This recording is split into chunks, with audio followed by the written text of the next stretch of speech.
All right, Pac-12 Women's Basketball Media Day continues from Las Vegas. The USC head coach, Lindsay Gottlieb, joining us now. I just got to say, it's nice to have you back because a year ago, Beth Burns did a terrific job. You had a good excuse for not being at Media Day. I think Reese was like a week old, maybe? Either I was ready to pop or she was just, yeah. She turns one on Saturday. She turns one on Saturday. Wow. That's hard to believe. How's she doing? She's great. She's a chatterbox.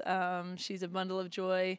And then Jordan is 6, and he was now gotten so into basketball that he was quizzing me on who's here from other teams. Oh my! I think he thought we were playing 2-on-2. I said there's no actual basketball, so we could. Great. I mean, I don't know. I'd put our 2 up against anybody else. That would be fun.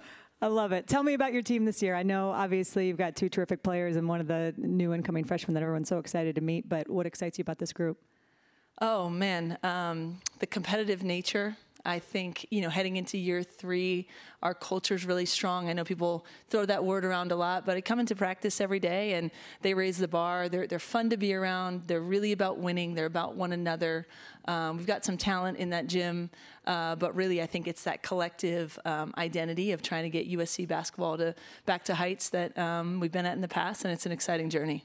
Lindsay, a year ago, make it to the NCAA tournament for the first time since 14. I mean, so much conversation over the years about USC not making it, where are you going to make it? Beating Stanford in that just amazing grind of a defensive game. What did last season mean, and what kind of step was it for you guys? It was huge. I mean, I think it began with the trust of the players. We had players that returned and really kind of agreed to buy into a new level of effort and energy. And then we had a number of transfers come in who were interested in making a name for what USC can be, for playing in the NCAA tournament. And I think that's what kind of bound us together all year, that collective desire to get back to the tournament. And we did it. We certainly aren't satisfied with just that, but it was a huge piece for us in terms of ultimately getting to where we want to go, and I'll be forever grateful for that group. And I don't think I'll ever forget that group. All right, questions for Lindsay Gottlieb. We'll open up to the media. If you have one, please raise your hand and we will bring you a microphone. On the right.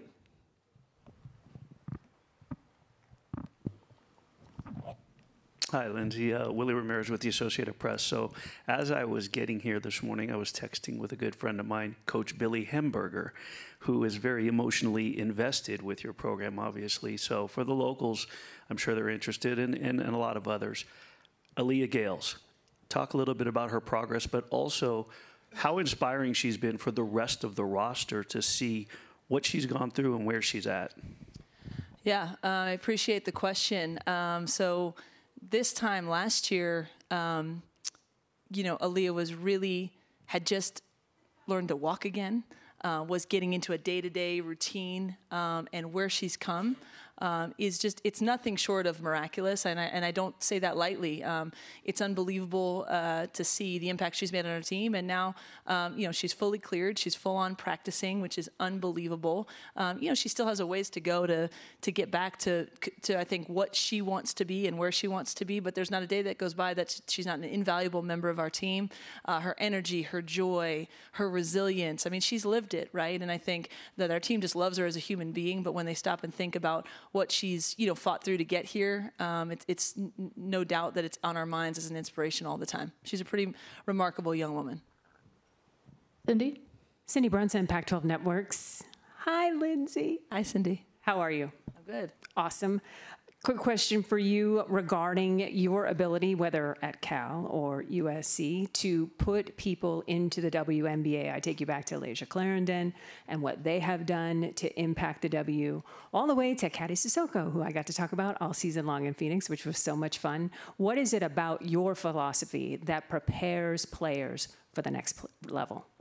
Well, first of all, if you recruit and coach good players, you're fortunate to be in that situation. But I think my role is just understanding the pro game, trying to make our practices pro-like. And while we're talking about practice, shout out to our players who I think are stopping practice for a minute to watch us. I want to say hello to them. But I think you have to design practices to make sure you're not just trying to get players better for what you need them to do tomorrow, but what would they want to do 5 years down the road. I pride myself on trying to have players ready for the next level. Maybe terminology is different, but that they understand coverages, that they understand spacing on the floor, and then whoever coaches them next can, mold them how they like. But I really try to listen to what players' goals are, and if they want to get to the next level, you try and help them get there. And now the next level of that is helping players preserve their bodies or understand recovery, because hopefully some of these young women can play, 15 years down the line after us. And so to try and get them ready for that is something that I really take pride in. Michelle? Hi, Lindsay. Michelle Smith from The Next. Speaking of getting players ready, how are you getting Juju ready for the attention she's going to receive, the expectation that will be on her as the nation's #1 recruit? She's gotten a lot of attention, and I know that, you've always been really good about relationship building with players, but what are the conversations you're having with her about what this year may mean in terms of attention and spotlight? Gosh, there's so much I could say about Juju. I mean, number one, she walks in the door ready. She's ready for anything that's coming her way physically, mentally. So, to her village around her, they've done an incredible job. But it goes back to that relationship building. The situation in coaching Juju is like nothing I've ever had the opportunity to do before. So I go in saying, hey, let's navigate this new thing together. Building a relationship with her for several years, I think, helps, because that trust in me and with her is going to be what allows her to do all the things she's capable of doing.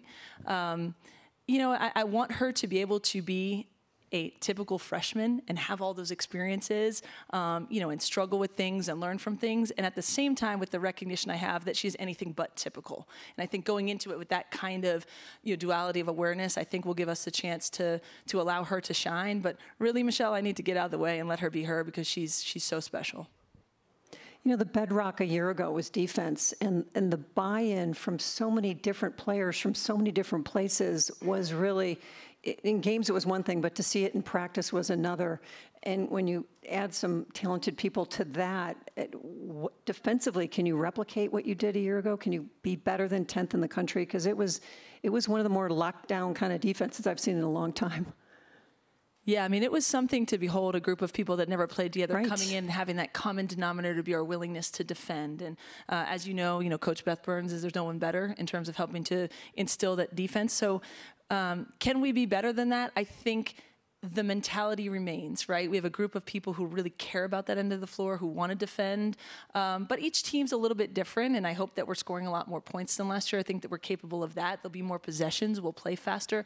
But what won't change is the mindset, right? That we want to dominate other people, shut them down as well. But who knows if the numbers will be exactly the same. At the end of the day, it's about winning. And if we win more games, I think we'll all be happy. One of the players who's that lockdown defensive mindset is here with you today, Raya Marshall, second in the nation in block shots per game last year.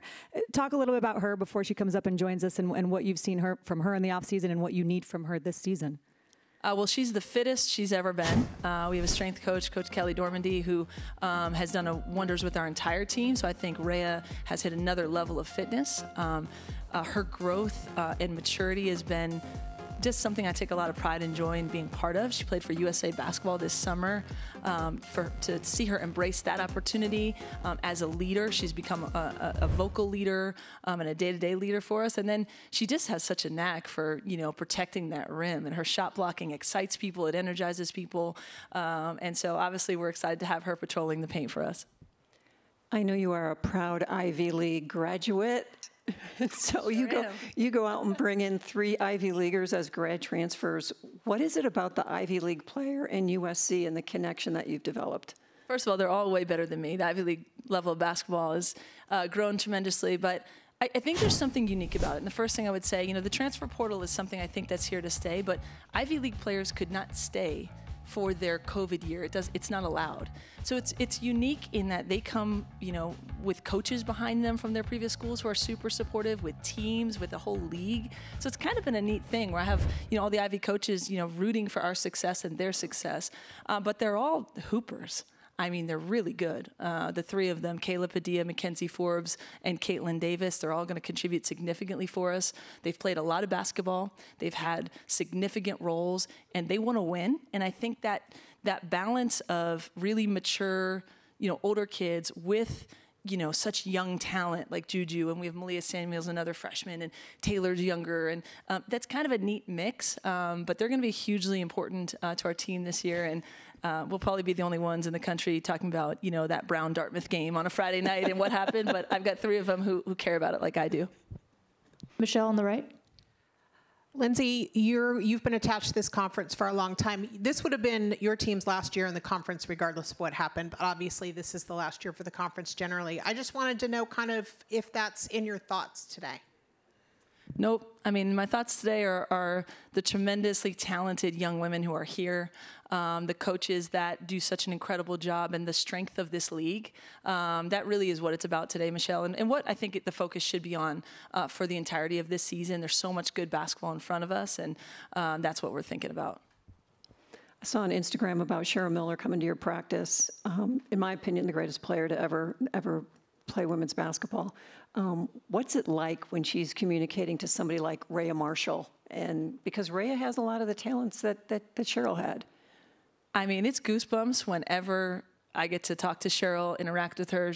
I mean, she's been wonderful to me and to us. She's been around a lot. She's become a mentor and friend to me. But she walks in that gym, and you're right, like, she is the GOAT of women's basketball. She wore that USC jersey, and now Juju and Raya get to look at her and pick her brain and talk to her. It's unreal. I do think, you know, women's basketball's come a long way in terms of coverage, but we don't tell those stories enough. And particularly that's on my mind, being the head coach at USC, to be able to link that incredible history, not just for USC, but all of women's basketball, with these young women we have here who are trying to do their own thing. And, you know, the two young women we have with us today, I think really benefit from being around someone like Cheryl Miller. And I know USC is going to celebrate the 40th anniversary of those 2 back-to-back national championships, which is going to be awesome all season long. And speaking of those players, we're going to bring them up right now because I don't know what's going on in the back, but there is something really fun because they have been smiling, laughing, all giggles. So I need that energy up on stage. Come on up, ladies. Well, Juju Watkins, Raya Marshall. Yep.